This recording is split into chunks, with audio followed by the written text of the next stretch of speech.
नमस्कार दोस्तों, स्वागत है आप सभी का एक बार फिर से। दोस्तों, अगर आप अपनी लाइफ में कुछ नया सीखना चाहते हैं तो चैनल को सब्सक्राइब जरूर करिएगा। आज फिर एक नई कहानी, ज्ञान बढ़ाने वाली बातें लेकर हम आपके समक्ष हाजिर हुए हैं। गौ माता की कहानी। गौ माता ने बताया कि ये 4 काम मनुष्य को हमेशा अकेले में करने चाहिए। ये जो आज की कहानी है, जीवन के कुछ खास सिद्धांतों को बताने वाली कहानी है। इन्हें गौ माता बताती है, जो हमारे लिए बहुत ही पूजनीय है। गौ माता समय समय पर इंसान को ऐसे ऐसे संदेश देती हैं, जो इंसान इनको समझ जाए तो फिर उसका जीवन धन्य हो जाता है। गाय को माता क्यों कहा जाता है? गौ माता में 33 कोटि देवी देवताओं का वास होता है। गौ माता की महिमा अपरंपार है। गौ माता में अनगिनत चमत्कार होते हैं। जो लोग इनको समझ जाते हैं वो अपना भाग्य बदल सकते हैं, अपने नसीब को बदल कर रख सकते हैं। इस कहानी में आप जानेंगे गौ माता ने बताई 4 महत्वपूर्ण बातें। ये 4 बातें हर इंसान के जीवन में कभी न कभी घटित जरूर होती है, और जब ये बातें किसी इंसान के जीवन में घटित होती हैं, तब उस व्यक्ति को संभलने का मौका नहीं मिलता।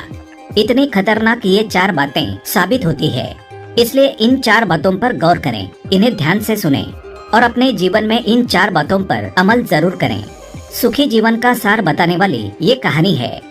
बताने से पहले आपसे गुजारिश है कि वीडियो को पूरा अवश्य देखें, क्योंकि अधूरी जानकारी, आधा अधूरा ज्ञान हमेशा घातक होता है। आते हैं कहानी पर। बहुत साल पहले की बात है। एक गांव में भोला नाम का एक व्यक्ति रहता था। भोला जमींदार लोगों की गायों को चरा कर लाया करता था। वो उन गायों को जंगल में चराता और ग्वाली का जो पैसा मिलता उससे अपना चरितार्थ चलाता, अपने परिवार की देखभाल किया करता था। भोला का रोज का ये काम था। थोड़ी गायें अपनी और कुछ गायें जमींदार लोगों की थी। उनको जंगल में चराने ले जाता।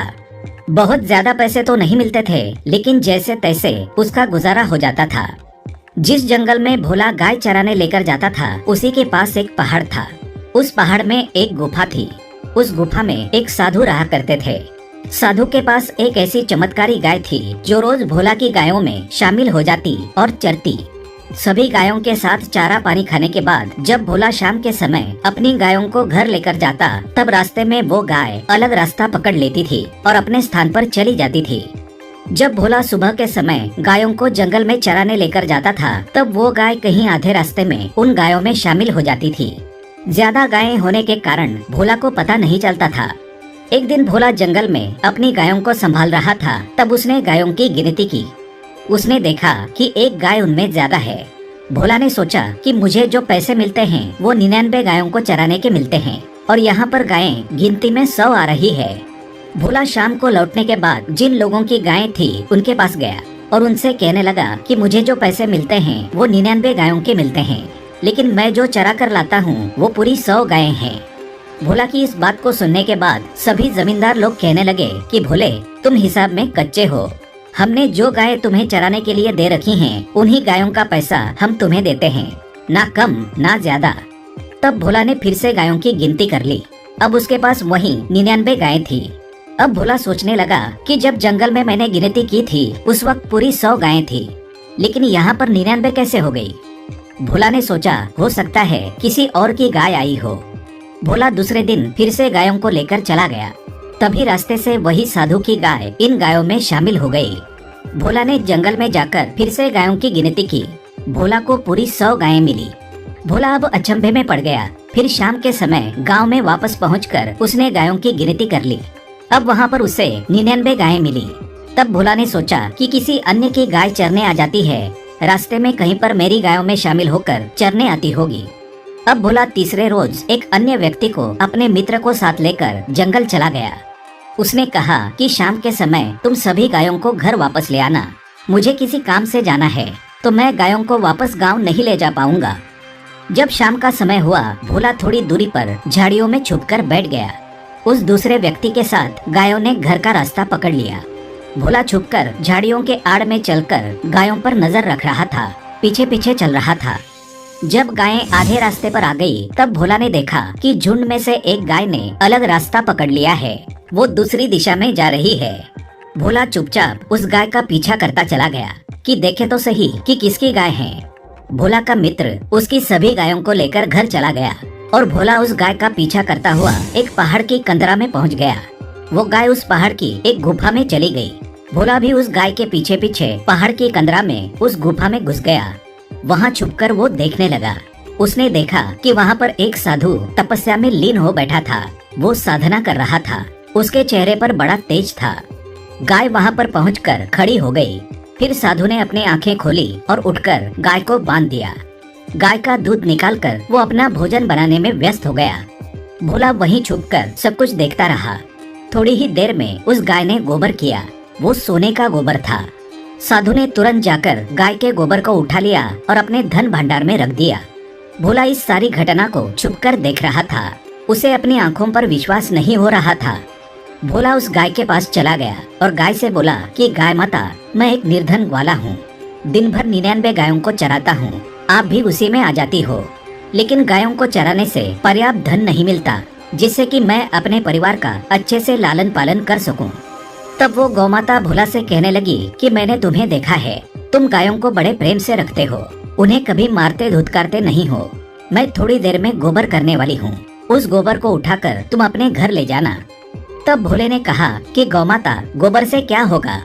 99 गायें मेरे पास होती हैं और वो रोज गोबर करती हैं। गोबर से मैं धनी कैसे बन सकता हूँ? तब गौमाता बोली कि ग्वाले, मैं कोई साधारण गाय नहीं हूँ। मैं एक चमत्कारी गाय हूँ और मैं जो गोबर देती हूँ वो सोने का होता है। इसे राज ही रखना। इस बात को तुम अपने तक ही सीमित रखना, किसी और को मत बताना। तब भोला ने कहा कि ठीक है गौमाता। थोड़ी देर बाद गौमाता ने गोबर कर दिया। भोला उस गोबर को उठाकर अपने घर लेकर आ गया। घर पर पहुंचकर उसने देखा तो पूरा गोबर सोने का बना हुआ था। अब वो गाय भोला की गायों में मिलकर रोज चरने आती और वहाँ दिन में एक बार गोबर किया करती। भोला उस गोबर को उठाकर अपने घर ले जाता। धीरे धीरे भोला धनी व्यक्ति बन गया। भोला के घर में अब किसी चीज की कमी नहीं थी। फिर भोले ने सभी गायों को चराना भी बंद कर दिया। अब वो गाय रोज भोला के घर आती और थोड़ा गोबर देकर चली जाती। भोला एक अमीर आदमी बन चुका था। उसके पास सभी सुख साधन मौजूद थे। लेकिन भोला अपनी पत्नी से उस राज को छुपा नहीं पाया। उसने अपने पत्नी को सारी बात बता डाली, क्योंकि वो दिमाग से भी बहुत भोला था। उसका नाम भोला था और वो दिमाग से और स्वभाव से भी बहुत भोला था। अब जैसे ही उसके पास धन आ गया था तो गौमाता ने जो बात उसको बताई थी कि किसी को बताना नहीं है, उस बात को भोला भूल गया और अपनी घरवाली को उसने सारी बातें बता दी। भोला अमीर बन गया था तो धीरे धीरे भोला के अड़ोसी पड़ोसी भोला से जलने लगे। वो सोचने लगे कि भोला इतना मंदबुद्धि है फिर भी इतनी तरक्की कैसे कर रहा है। भोला को ऐसा कौन सा खजाना मिल गया है जो इसने गायें चराना भी बंद कर दिया है। पहले तो ये गायें चराता था, उससे इसके परिवार का लालन पालन होता था। लेकिन अब तो इसने गायों को चराना भी बंद कर दिया है। दिन भर घर पर रहता है, मजे करता है और उसकी दिन दुगनी रात चौगुनी तरक्की कैसे होती जा रही है। कौन सी जादू की छड़ी उसको मिल गई है। भोला के अड़ोसी पड़ोसी यही सोचते। फिर उन्होंने भोला पर नजर रखनी शुरू कर दी, पता करने के लिए कि इसके पास धन आता कहाँ से है। क्या उसे कोई खजाना मिल गया है। भोला के पड़ोसी उस पर दिन रात नजर रखने लगे। जब भोला रोज गौमाता की पूजा किया करता तब लोग उसको देखा करते थे। भोला जब भी भोजन करता तो सारे लोग उसको देखते। भोला जब भी अपनी पत्नी के साथ रात को विश्राम करता तब भी लोग उसको देखा करते थे। अब भोला की तरक्की लोगों में एक चर्चा का विषय बन गई थी। भोला को जो गाय माता गोबर देती थी, धीरे धीरे उस गाय ने भोला के घर आना बंद कर दिया। भोले को सोने का गोबर देना बंद कर दिया।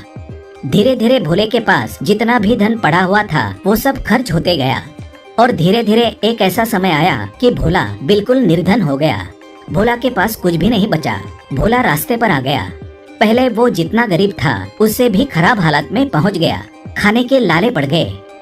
भोला एक दिन परेशान होकर उसी गौमाता के पास चला गया। गौमाता के चरणों में पड़कर रोने लगा। गौमाता बोली, भोले तुम मेरी बताई बात भूल गए। धन का तुम्हें नशा चढ़ गया। ये तुम्हारी करनी का फल है।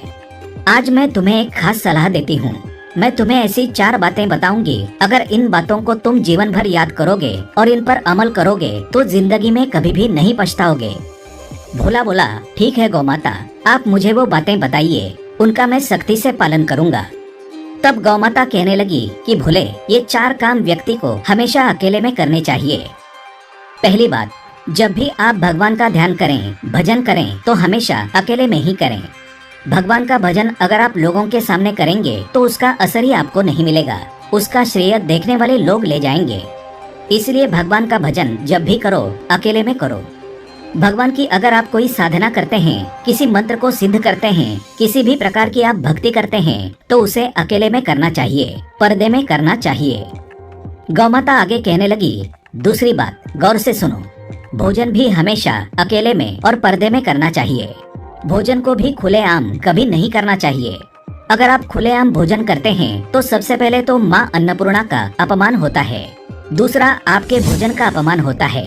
इसलिए भोजन को भी हमेशा अकेले में करना चाहिए। तीसरी बात, गौमाता कहने लगी कि भोले ये बड़ी काम की बात है, इसे गौर से सुन लो। गौमाता बोली कि जब भी पति पत्नी रात्रि के समय विश्राम करते हैं तो वो पर्दे में होना चाहिए, अकेले में होना चाहिए। जो लोग खुलेआम हम बिस्तर करते हैं उन लोगों पर अकाल मृत्यु का भय हमेशा बना रहता है, इससे ही उनकी अकाल मृत्यु हो जाती है।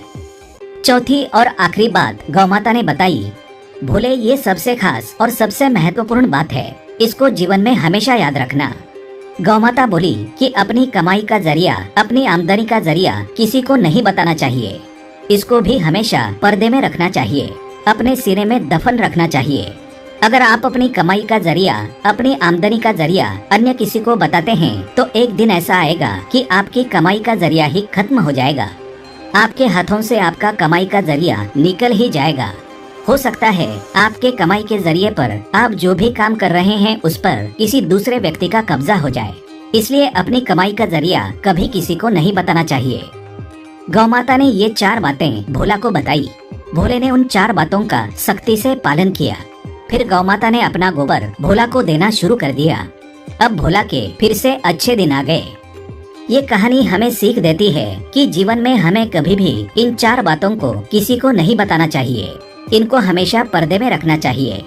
जो लोग इन 4 बातों को पर्दे में रखते हैं उन लोगों का कभी कोई अहित नहीं हो सकता। उम्मीद करते हैं आपको कहानी पसंद आई होगी। ऐसी ही अच्छी सीख दिलाने वाली कहानियाँ सुनने के लिए चैनल को सब्सक्राइब करें, बेल आइकन को प्रेस करें। धन्यवाद।